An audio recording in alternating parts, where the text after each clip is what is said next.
So next we'll go for the nervous system. ಇಲ್ಲಿ nervous system ತಗೊಂಡಾಗ ನಾವು the nervous system mainly consists of sensory system. ಇಲ್ಲಿ nervous system ಅನ್ನೋದಕ್ಕಿಂತ ಇಲ್ಲಿ ನಾವು sensory system ಅಂತ ಕರೀಬಹುದು. Sensory system or sensory organs.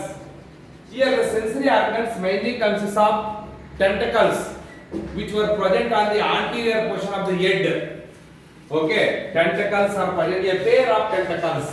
A pair of tentacles present on the anterior portion of the head, and also it consists of a pair of eyes and statocyst.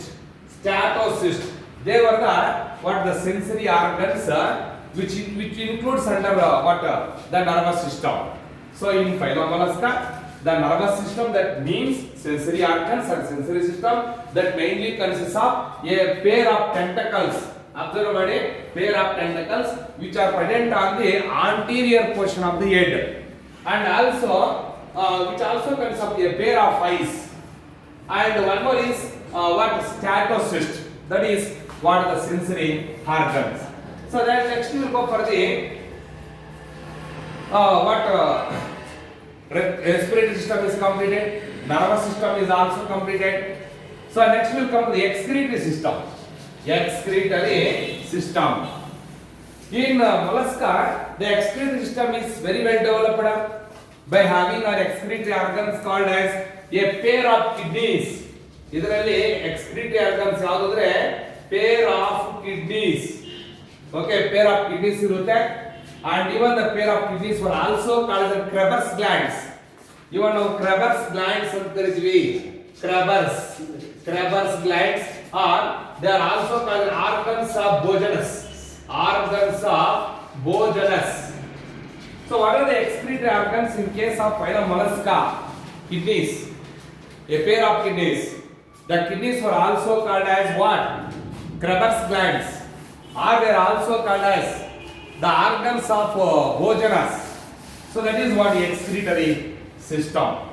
So the excretory system is also completed. Digestive system completed. Okay, and even the nervous system, that is sensory system, completed. Yeah, okay, and digestive system is also completed. Next we'll pass on to the reproductive system. Reproductive system hogana. So in mollusks, the reproductive system is well developed, and here they are dioecious. Mollusks are dioecious. Mollusks dioecious ಆಗಿರುತ್ತೆ. Mollusks are dioecious means what? Sexes are separate, means they are unisexual.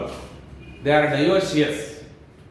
Okay, and here the fertilization is either external fertilization or internal fertilization. ಇಲ್ಲಿ fertilization ತಗೊಂಡಾಗ fertilization is external fertilization, external fertilization or internal fertilization.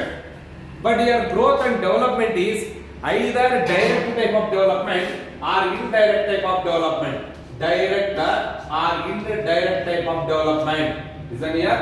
The reproductive system is very well developed, and here probably the mollusks are dioecious, andre they reproduce the sexual methods. And here the fertilization is external fertilization or internal fertilization. Okay, and the development is either direct type of development or indirect type of development. Is if it is indirect type of development, that is through the larva stage called as trophophore larva. Trophophore larva or veliger larva ಅಂತ ಕರೀತೀವಿ. If the growth and development is indirect type of development, through the larva stage called as trophophore larva or veliger larva. ಯಾವುದರಲ್ಲಿ ಮೊಲಸ್ಕಾದಲ್ಲಿ the development is indirect type of development.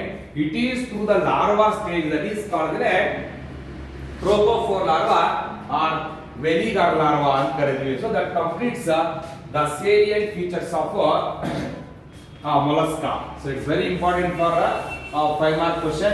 Next we shall pass on to the classification of phylum Mollusca.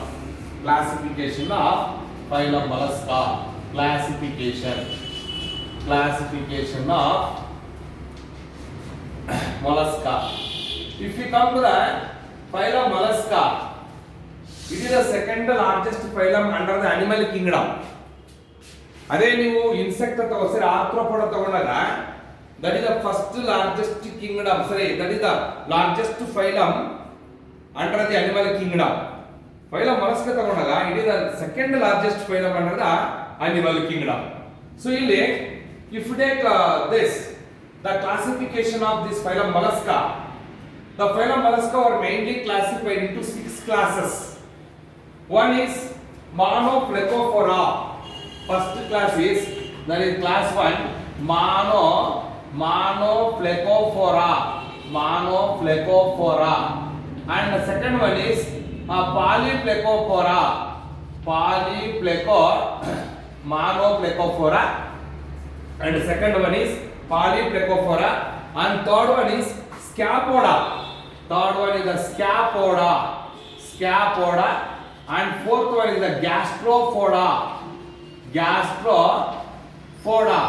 Monoplecophora, Polyplecophora, and third one is the Scapoda, and fourth one is the Gastropoda, and the fifth one is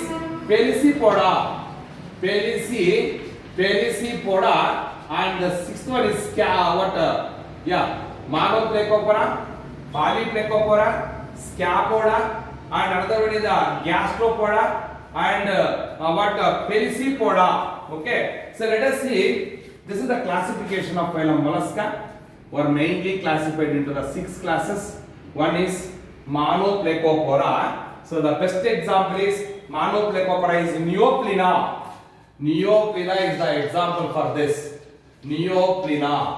Okay, so that is we can take example for Monoplecophora, and one more you can take Polyplecophora. See, chiton. The example for this is the chiton. And Scapoda. Third one, you can go for Scapoda. That is Dentilium.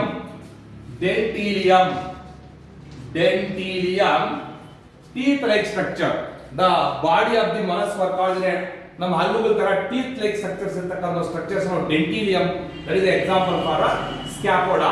And fourth one is the Gastropoda. So the example is Phyla.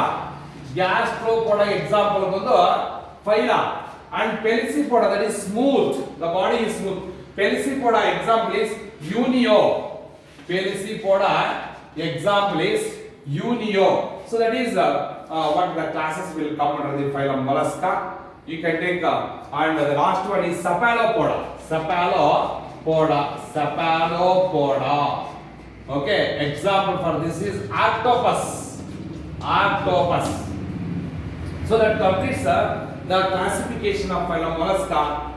Mollusca were mainly classified into 6 classes. One is class Monoplecophora. Example is Neoplina. Second one is Polyplecophora. Example is chiton. Third one is Scapoda. Example is Dentilium. Fourth one is Gastropoda. Example is Phyla. Fifth one is Pelecypoda. Example is Unio. Sixth one Cephalopoda. Example is Octopus. So that completes the classification of phylum Mollusca. It's a very important for examination. List out the characteristic features of phylum Mollusca ಅಂತ ಕೇಳ್ತಾರೆ. So ನೀವು at least you can write 8 to 9 points for 5 mark question, and sometimes they may ask classification of mollusca also. Thank you. We will continue the next class.